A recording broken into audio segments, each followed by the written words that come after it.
Hey guys, welcome to the channel. Today I will discuss about hypothesis, and under the hypothesis I will discuss about directional, non-directional, null and alternate hypothesis.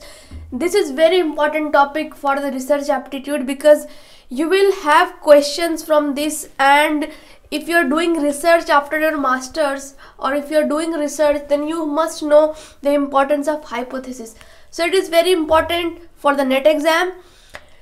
This is lecture 13. Till now I have uploaded 12 lecture on research aptitude, so you can go and check out and clear your concept, as well as I have uploaded practice set on research aptitude, so please go and check out them as well. Those who are watching my video for the first time, please subscribe to my channel and hit the bell icon. The first question is, what is hypothesis? The plural form of hypothesis is hypothesis. So it is simply a prediction about possible relationship between variables. So you have variables and you are trying to say that there is a particular kind of relationship between these variables. Okay, so it is simply a prediction. It is a prediction. It is an educated guess or assumption, and its validity is unknown. Its validity is unknown because it hasn't been scientifically proved yet, but an assumption has been made that there can be a possible relationship between two variables. Okay, this hypothesis is very simple. It should be simple, clear, point to point. It should not be complex at all. I will give an example to understand this about this prediction. So let's take an example of that there is a relationship between the warmth of the sun and the vegetation. I observed these things and I made a prediction that there is a relationship between the warmth of the sun, that is the variable, that will be IV, and the growth of vegetation, that is going to be dV, that is dependent variable. It means the growth of vegetation is dependent on warmth of the sun. I have discussed about variables in detail in the previous video, so please go and check them to understand about variables. Then only you can understand the hypothesis. So here is the example that I am making a guess that there is a relationship between the warmth of the sun and the vegetation, but its validity is unknown because I haven't proved it yet scientifically. So this my prediction will categorize under hypothesis, that it's my hypothesis whose validity has to be checked. So it is simply a prediction. What are the functions of hypothesis? So first of all, this formulation of hypothesis is not absolutely necessary. You can make a hypothesis or you can't. It's your wish. You don't make a hypothesis. But making hypothesis is very important because it has following functions, and they are: it brings clarity, focus and specificity in the research study. So it helps in these things, giving clarity, focus and specificity. It also helps in making sample design. I have discussed about different sampling techniques that is being used in steps of research.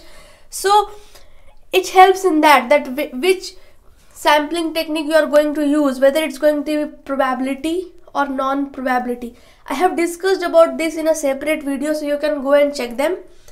Other function of hypothesis is that it makes the study more objective. So it reduces your biasness, which is very good that you are following the research ethics.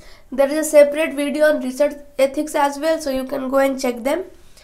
The very important function of hypothesis is that it facilitates in the formation of theory, that it helps us to generalize any research findings.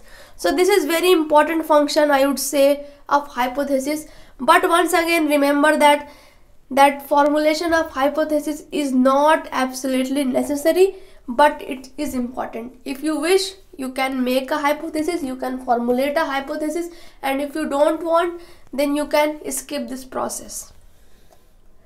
Next we have, what are the types of hypothesis? The first type is descriptive hypothesis. As the name itself suggests, descriptive, that is, we are giving description about something. It describes the characteristics.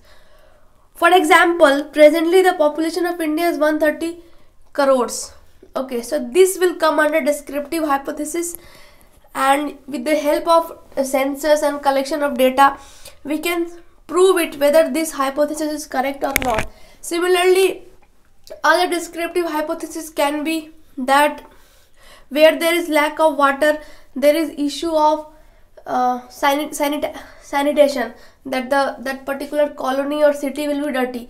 So it's a descriptive hypothesis which can be proved scientifically, which can be validated.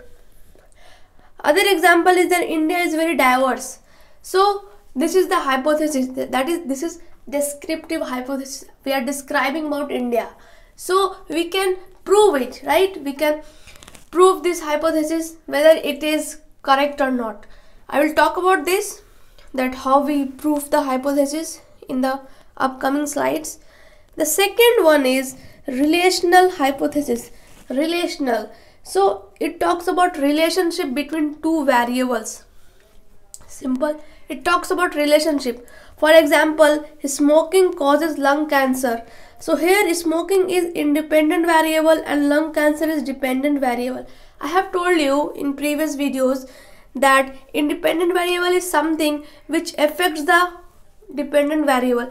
So lung cancer is dependent on smoking, and smoking is independent variable because smoking can be manipulated, controlled. It is not dependent on anyone, but the manipulation of smoking can lead a change on the outcome of DV.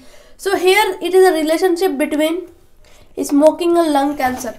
So it will come under relational hypothesis. Next we have explanatory hypothesis. That is something that explains what? It explains cause and effect relationship. If there is a relationship between IV and DV, then explanatory hypothesis will talk about why this relationship exists between these two. For example, smoking causes lung cancer. Why? Because there is a tissue damage. So this tissue damage will comes under intervening variable, and this kind of hypothesis will be categorized under explanatory hypothesis. So this was about explanatory hypothesis, where you explain the cause and effect relationship between two variables. So this was an example. Next we have directional hypothesis. As the name suggests that it is related to direction. So whenever terms like greater, less than, more, positive, negative, increase, decrease, high, low, and so on are used, then that comes under directional hypothesis. It is very specific, so we will understand directional hypothesis with the help of examples. So in the class, number of boys are more than the number of girls. So this kind of hypothesis will categorize under directional hypothesis, because as I mentioned that the terms like more, less than, all come under directional hypothesis. So this is directional hypothesis.